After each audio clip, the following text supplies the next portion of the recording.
Hello दोस्तों, नमस्कार। स्वागत आप सभी के एग्जाम लवर्स पर। और मैं हूं राजन महाजन।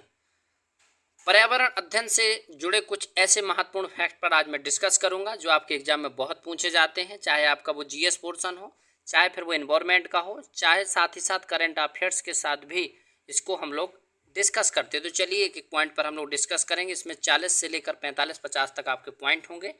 बहुत जल्दी हम लोग डिस्कस किया करते हैं, आप जानते हैं। मैं शॉर्ट माध्यम में यानी ज़्यादा लॉन्ग समय न लेके आपका 10 से 15 मिनट में उन पॉइंट पर डिस्कस करता हूं जो आपके एग्जाम ओरिएंटेड है। और साथ ही साथ प्रत्येक एग्जाम में, ऑल इंडिया कोई भी एग्जाम देंगे, इस प्रकार के प्रश्न आपको जरूर देखने को मिलेंगे। तो चलिए स्टार्ट करते हैं और एक एक प्रश्न पर अपना डिस्कशन जारी रखेंगे। वन्य जीव सुरक्षा अधिनियम कब बनाया गया? वन्य जीव संरक्षण अधिनियम हम लोग पढ़ते हैं 1972। स्टॉकहोम जो सम्मेलन था उसके बाद एनवायरमेंट को लेकर, वन्य जीव को लेकर ये एक प्रकार से शुरुआत हुई और 1972 में, और इसके बाद 1973 में एक डेट याद आती है, आप याद रखिएगा, टाइगर प्रोजेक्ट। 1973 टाइगर प्रोजेक्ट बहुत ज़्यादा पूछा जाता। द मोस्ट इंपॉर्टेंट प्रश्न है आपका एनवायरमेंट का। वन्य जीव संरक्षण आया और उसके बाद फिर आया टाइगर प्रोजेक्ट। नेक्स्ट देखेंगे वन संरक्षण अधिनियम कब बना। तो वन जो हमारे फॉरेस्ट हैं उनको कैसे संरक्षित किया जाए, इसके लिए एक बहुत प्रॉपर रूप से एक अधिनियम बनाया गया 1980 में। ऑप्शन कभी भी देखिए आप, 1980 आंसर आपका राइट होगा। नेक्स्ट है पर्यावरण सुरक्षा अधिनियम कब बनाया गया। ये प्रश्न हाल ही में आपके पीसीएस एग्जाम 2022 हुआ था और उसमें आपका 12 जून को जो एग्जाम था उसमें प्रश्न पूछा गया है।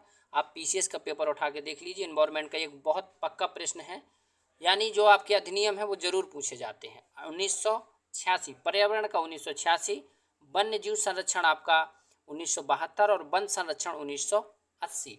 नेक्स्ट इसी का एक पॉइंट है जल संरक्षण एवं प्रदूषण नियंत्रण अधिनियम, यानी आपका अब पहले हम लोगों ने क्या किया, फॉरेस्ट को बचाया, फॉरेस्ट जो वाइल्ड लाइफ है, उसके बाद फॉरेस्ट को, इन्वायरमेंट को। अब हम लोग वाटर कंजर्वेशन और उससे नियंत्रित जो करने के लिए पॉल्यूशन की बहुत सारे अधिनियम बनाए। वो कब? 1974 में। 1974 में जल संरक्षण और प्रदूषण नियंत्रण अधिनियम बनाया गया।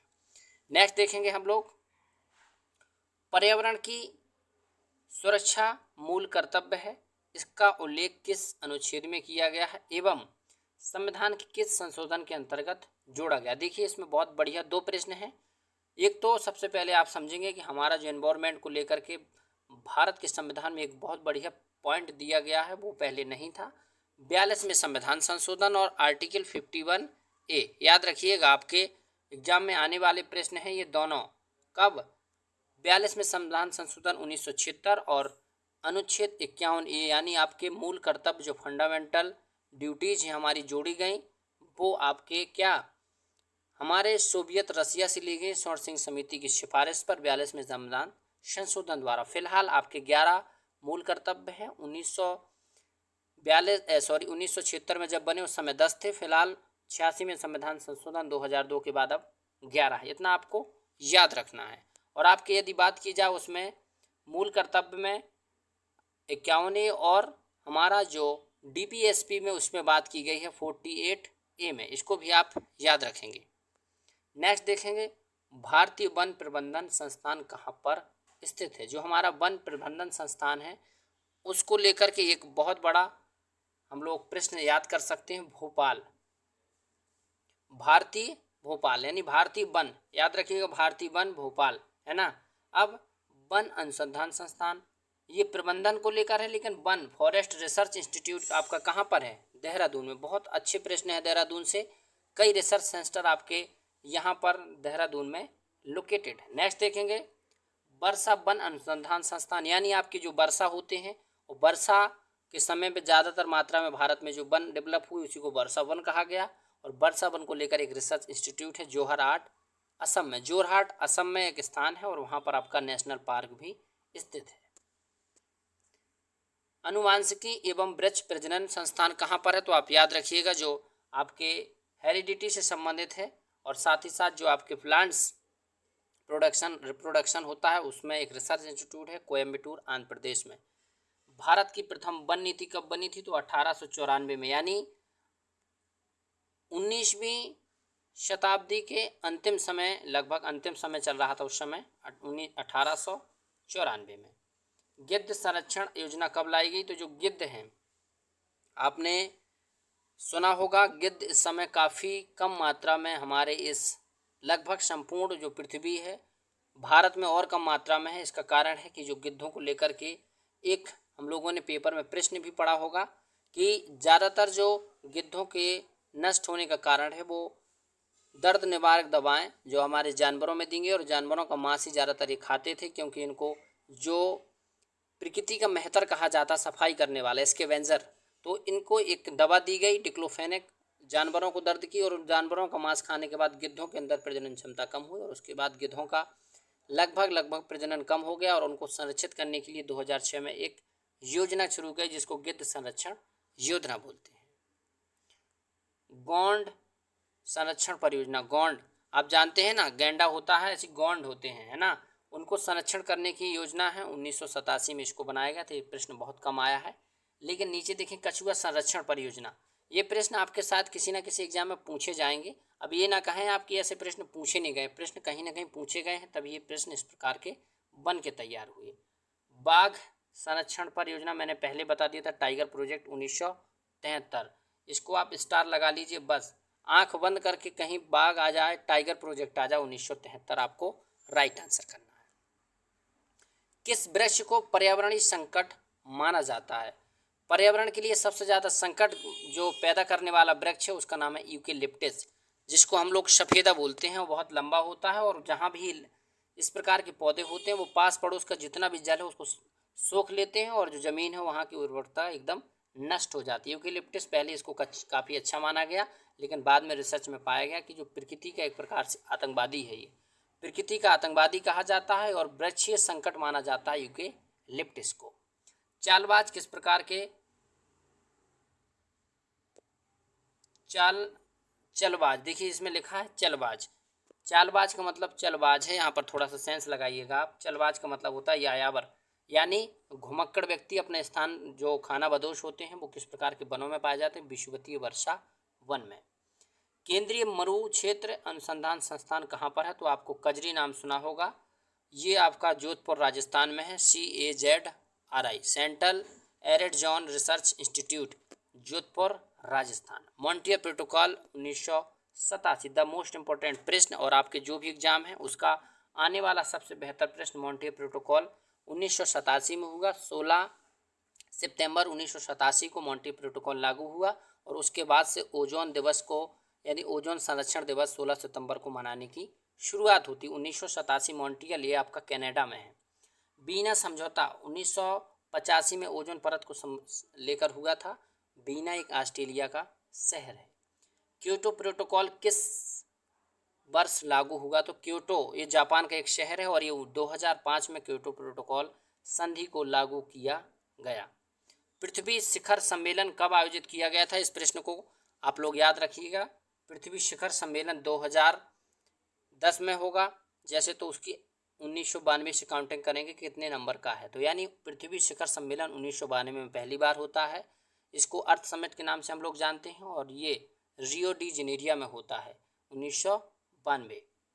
पृथ्वी शिखर सम्मेलन किस शहर में किया गया? यहाँ पर मैंने पहले ही बता दिया, रियो डी जेनेरिया ब्राज़ील का एक शहर है, वहीं पर इसको पहली बार आयोजित किया गया था। नेक्स्ट प्रश्न देखेंगे, घिसा पिटा प्रश्न और परीक्षा में बार बार आने वाला प्रश्न। 5 जून को विश्व पर्यावरण दिवस मनाने की घोषणा किस सम्मेलन में की गई थी? तो स्टॉकहोम, ये आपका स्वीडन में है, स्टॉकहोम वहाँ का एक शहर, और 1972 में यहाँ पर एक बार सम्मेलन हुआ। स्टॉकहोम आप जानते हैं नोबेल शांति पुरस्कार से जुड़ा हुआ है। 5 जून को पर्यावरण दिवस मनाया जाता है, 5 जून को, है ना, याद रखिएगा। एनवायरनमेंट डे बहुत फेमस प्रश्न है। टाइगर मैन ऑफ इंडिया किसे कहा जाता है? तो टाइगर, जो हमारे देश में टाइगरों की संख्या आज बहुत ज़्यादा है, इसको एक विशेष व्यक्ति द्वारा संरक्षण दिया गया, उनके लिए बहुत सारे उपाय कराए गए। कैलाश संखला ये व्यक्ति थे, इनके प्रयास से टाइगर प्रिजर्व बना, और टाइगरों की संख्या भारत में बहुत ज़्यादा है, इसलिए इनको टाइगर मैन ऑफ इंडिया कहा जाता है। भारत में हरित क्रांति के जनक, द मोस्ट इम्पोर्टेंट प्रश्न, और प्रत्येक परीक्षा में आने वाला प्रश्न है। कोई भी एग्जाम देना, इस प्रश्न को आप कभी नहीं भूल पाएंगे, और कभी इस प्रश्न से पीछा भी नहीं छूटने वाला है। MS स्वामीनाथन, हरित क्रांति 1966-67 में, जब आपकी तीसरी पंचवर्षीय योजना के बाद इसको लागू किया जाता है। इसमें पश्चिमी क्षेत्र उत्तर प्रदेश के और हरियाणा पंजाब में ज़्यादा सफलता मिली। चावल और गेहूँ इसमें सेंट्रलाइज थे। हरित यानी विभिन्न प्रकार के ऐसे उर्वरक, उन्नतशील बीज और साथ ही साथ फसल की और बहुत सारी विधियों के माध्यम से जो हमारा खाद्यान्न आपूर्ति है, जो गेहूँ और चावल है मुख्य रूप से, उसको बढ़ाया जाए, इसी को बोलते हैं हरित क्रांति। भारत में पारिस्थितिकी के जनक किसको डॉक्टर रामदेव मिश्रा को कहा जाता है, यानी पारिस्थितिकी किसको बोलते हैं हम लोग, इकोलॉजी, फादर ऑफ इकोलॉजी, यानी इंडिया में father of ecology in India doctor Ramdev Mishra को बोला जाता है। Dolphin man of India Ravindra Kumar Sinha. ये प्रश्न आपका डॉल्फिन से एक बार आ चुका है पीसीएस में भी। 5 अक्टूबर को डॉल्फिन डे मनाया जाता है। भारत की जो जलीय जीव है डॉल्फिन, गंगा प्लेट लिस्ट का, इसको बोला जाता है। और dolphin man of India Ravindra Kumar Sinha को बोला जाता है। चिपको आंदोलन के जन्मदाता कौन थे, सुंदर लाल बहुगुणा। चिपको आंदोलन आपका उत्तराखंड, जो पूर्व में उत्तर प्रदेश हुआ करता था, वहाँ से चला। चांदी प्रसाद भट्ट, सुंदर लाल बहुगुणा और भी बहुत सारे लोगों ने, जो उत्तर प्रदेश उस समय था जब योजना चली, उस समय ये आंदोलन चला, तो वहाँ पर कुछ एक संस्थान बनने की बात चल रही थी और वहाँ पर बहुत सारे वृक्ष काटने की बात हुई, तो वहाँ लोगों ने विरोध किया और पेड़ों पर ये चिपक जाते थे, इसलिए उसको बोलते हैं चिपको आंदोलन। एक आंदोलन आपका कर्नाटक में है, अपिक्को आंदोलन, ये उसी से रिलेटेड है, वृक्षों के संरक्षण से। ऑप्शन कभी भी हो आप चिपको आंदोलन, सुंदरलाल बहुगुणा और चंदी प्रसाद भट्ट ही चूज करेंगे। विश्व ओजोन दिवस मैंने आपको बता दिया 16 सितंबर को मनाया जाता है, मॉन्ट्रियल प्रोटोकॉल लागू होने की तिथि के दिन। विश्व वन्यजीव दिवस 3 मार्च को, याद रखिएगा, वन्य जीव दिवस, राष्ट्रीय वन्य जीव दिवस, विश्व वन्य जीव दिवस, वन संरक्षण दिवस, बहुत सारे दिवस हैं, इनको थोड़ा आप कन्फ्यूज मत होइए, लेकिन बहुत ज़्यादा इंपॉर्टेंट नहीं है। आपका नीचे वाला जो पृथ्वी दिवस है 22 अप्रैल को, इसको आप याद रखिएगा, अर्थ डे प्रत्येक वर्ष मनाया जाता है। और इसको मनाने के पीछे मोटो है कि हम लोग अपने पृथ्वी को, इस पृथ्वी को हरा भरा कैसे करें, इसको विभिन्न सारे पॉल्यूशन से, बहुत सारी आने वाली आपदाओं से, समस्याओं से कैसे बचाएं। कोहरे की आड़ पाट देखने में सहायक रंग होती है, यानी कोहरे को देखना है उसके लिए आपको यूवी रेज का सहारा लेना होगा और उसको देखने में आपका यूवी रेज काफ़ी महत्वपूर्ण भूमिका निभाती है। अम्ल वर्षा के लिए प्रमुख रूप से कौन जिम्मेदार है, तो आपके कारखाने। यहाँ से आपके बहुत सारे पॉल्यूटेंट निकलते हैं और ये पॉल्यूटेंट जब आपके एनवायरनमेंट में हवा में मिल जाते हैं, हवा में मिलने के बाद पानी से क्रिया करते हैं, जब बरसात होती है तो वहाँ से होती है अम्ल वर्षा, जिसको हम लोग स्टोन कैंसर के नाम से जानते हैं, जो पत्थरों पर होता है। और इससे बहुत सारी स्किन संबंधी और हमारी जो भूमि है उसकी उर्वरक संबंधी समस्याएं भी जन्म लेती हैं। परथीनियम गाजर घास के परागकण से कौन सा रोग होता है, परथीनियम एक गाजर घास होती है, नाम सुना होगा आपको। चर्म रोग और दमा, इसकी गाजर घास जो होती है, इसको छूने से आपकी स्किन में चर्म रोग हो जाएगा, यानी स्किन में खुजली होना, दाग धब्बे होना, और साथ ही साथ आपको जुकाम खांसी से संबंधित एक बीमारी नाम सुना होगा दमा, वो भी आपको हो जाती है। दमा जिसको हम लोग यक्ष्मा या टीबी बोलते हैं, उसी से रिलेटेड है। लाइकेन किस पर्यावरणीय प्रदूषण के सूचक माने जाते हैं, तो लाइकेन आप याद रखिएगा आपके वायु प्रदूषण के सूचक माने जाते हैं। कवक और शैवाल के बीच की कड़ी होती हैं सहजीवी रूप में। लाइकेन जो एक संस्थान है वो आपके उत्तराखंड में खोला गया है और पर्यावरण के प्रदूषक के माने जाते हैं, किसके, वायु प्रदूषण के। भोपाल गैस त्रासदी किस गैस के रिसाव के कारण हुई, तो 3 दिसंबर 1984 को आपकी भोपाल गैस त्रासदी होती है मेथिल आइसोसाइनाइड MIC के रिसाव से। भोपाल आपका मध्य प्रदेश का एक शहर है, वहाँ पर एक प्लांट था और प्लांट में किसी कारणवश रिसाव हुआ और MIC गैस के रिसाव से वहाँ पर त्रासदी हुई, बहुत सारी संख्या में लोग वहाँ पर मारे गए और शहर में पॉल्यूशन की मात्रा बहुत बढ़ गई थी। एटाई रोग किस के कारण होता है, कैडमियम एक धातु होती है, एक तत्व होता है, और कैडमियम के ज़्यादा मात्रा हो जाने के कारण बॉडी में या एनवायरनमेंट में, साथ ही साथ पानी में, इससे एटाई रोग हो जाता है। गाजर घास या कांग्रेस घास किसको कहते हैं, तो परथीनियम गाजर घास को, और परथीनियम या गाजर घास से टच होने पर आपको चर्म रोग या दमा जैसी समस्याएं हो जाती हैं। आज का लास्ट प्रश्न और लास्ट पॉइंट, अम्ल वर्षा के जल का pH मान कितना होता है, तो 4.2 से कम, यानी 7 से ऊपर तो आपका क्षारीय हो जाता है और 7 से नीचे जो भी चीज़ें होती हैं 0 से 7 वो क्या होती हैं, एसिडिक यानी अम्लीय। तो ये था ओवरऑल आपका एनवायरनमेंट के कुछ प्रश्नों का वन लाइनर, और फिर नेक्स्ट वीडियो मिलते हैं। चैनल पर नए हैं तो चैनल को सब्सक्राइब जरूर कीजिए, साथ ही साथ कमेंट करके बताइए कि प्रश्नों का कलेक्शन आपको कैसा लगा। नेक्स्ट वीडियो में ऐसे ही महत्वपूर्ण सेशन के साथ मुलाकात होगी, तब तक रखिए अपना ख्याल। Thank you.